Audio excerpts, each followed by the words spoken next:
Guys welcome back to my channel. ये हमारी strategic management series का पार्ट 3 है। आई होप आपने पहले के पार्ट देख लिए होंगे। आज हम पढ़ने वाले स्ट्रेटेजिक बिजनेस यूनिट के बारे में। ये काफ़ी इंपॉर्टेंट टॉपिक है, तो वीडियो को एंड तक देखिएगा। एसबीओ एक ऐसी इकाई है जो एक बड़े संगठन का हिस्सा होने के बावजूद अपनी खुद की रणनीतियाँ, ग्राहक आधार और प्रतिस्पर्धाएं रखती है। इन यूनिट्स को निगम स्तर द्वारा आवश्यक मार्गदर्शन प्रदान किया जाता है, जिसके आधार पर ये व्यवसाय स्तर पर स्वयं की व्यूहरचनाओं का विकास करती है। तत्पश्चात निगम द्वारा यूनिट की योजनाओं यानी कि एसबीओ प्लान की समीक्षा की जाती है तथा परिवर्तन हेतु आवश्यक मार्गदर्शन प्रदान किया जाता है। इसका ओवरऑल मतलब ये है, जो स्ट्रेटेजिक बिजनेस यूनिट होती है हमारी, वो एक बड़ी कंपनी, एक बड़े उद्योग का हिस्सा है, पर उसके लिए स्पेशली उस यूनिट के लिए अलग से व्यूह रचनाएं बनाई जाती हैं। उसकी क्योंकि अलग की रणनीतियाँ होती हैं, अलग उसका कंपटीशन होता है। यानी कि हमने बिजनेस को एक तरह से अपनी एक यूनिट में डिवाइड किया हुआ है, काफ़ी यूनिट्स में, उनमें से ये एक है। उसके बाद हमने व्यूह रचनाएँ बनाई हैं, तो उसके अकॉर्डिंग हम योजना बनाते हैं। फिर योजनाओं को एनालाइज़ किया जाता है, क्या वो सही है। अगर उनमें कुछ कमी है तो उसमें परिवर्तन हेतु मार्गदर्शन प्रदान किया जाता है। यह एक प्रकार के व्यवसाय को संदर्भित करती है जो एक बड़े संगठन का हिस्सा है, लेकिन इस तरह कार्य करता है कि वह अपनी इकाई है। इसका मतलब यह एक बिजनेस में, एक बहुत बड़ा बिजनेस है, उसमें बहुत तरह के प्रोडक्ट बन रहे हैं, तो हमने एक पर्टिकुलर प्रोडक्ट के लिए अलग से यूनिट बना दी है। तो उस यूनिट में क्या हो रहा है, जैसे कि अगर आप कपड़े बनाते हैं तो एक जगह शर्ट बन रही है, एक जगह हमारी साड़ियाँ बन रही हैं। तो हम ऐसा कर सकते हैं, हम शर्ट के जो यूनिट बन रहे हैं उसको अलग डिवाइड कर लें, उसमें अलग तरह से मटेरियल यूज़ हो रहा है, अलग तरह से रणनीति बनानी पड़ रही है कि अलग तरह से वहाँ पे यूजेज हो रही है, और जहाँ पे साड़ी बन रही है वहाँ पे कपड़ा ज़्यादा लग रहा है। तो इस तरह हम एक बड़े बिजनेस को ही छोटी छोटी यूनिट्स में बांट के उनकी अलग व्यू रचना बनाते हैं। स्ट्रेटेजिक बिजनेस यूनिट की विशेषताएं।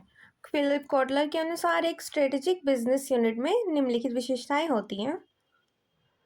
अब नंबर 1, एकाकी व्यवसाय या संबंध व्यवसायों का संग्रहण, यानी कि एक एकाकी व्यवसाय या फिर संबद्ध व्यवसायों का संग्रहण, मतलब या तो ये कोई अलग से कोई व्यवसाय होगा या फिर इसमें बहुत सारे हमारे यूनिट्स वगैरह इंक्लूड होंगे।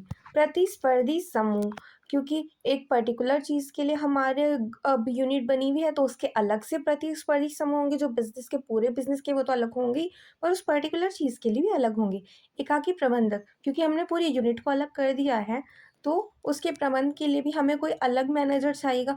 ये नहीं कि वो पूरे बिजनेस को भी कंट्रोल कर रहा है, उस अलग से उस यूनिट को भी कंट्रोल कर रहा है, ऐसे नहीं हो पाएगा। तो उस एक यूनिट के लिए अलग से हमें प्रबंधक भी नियुक्त करना होगा।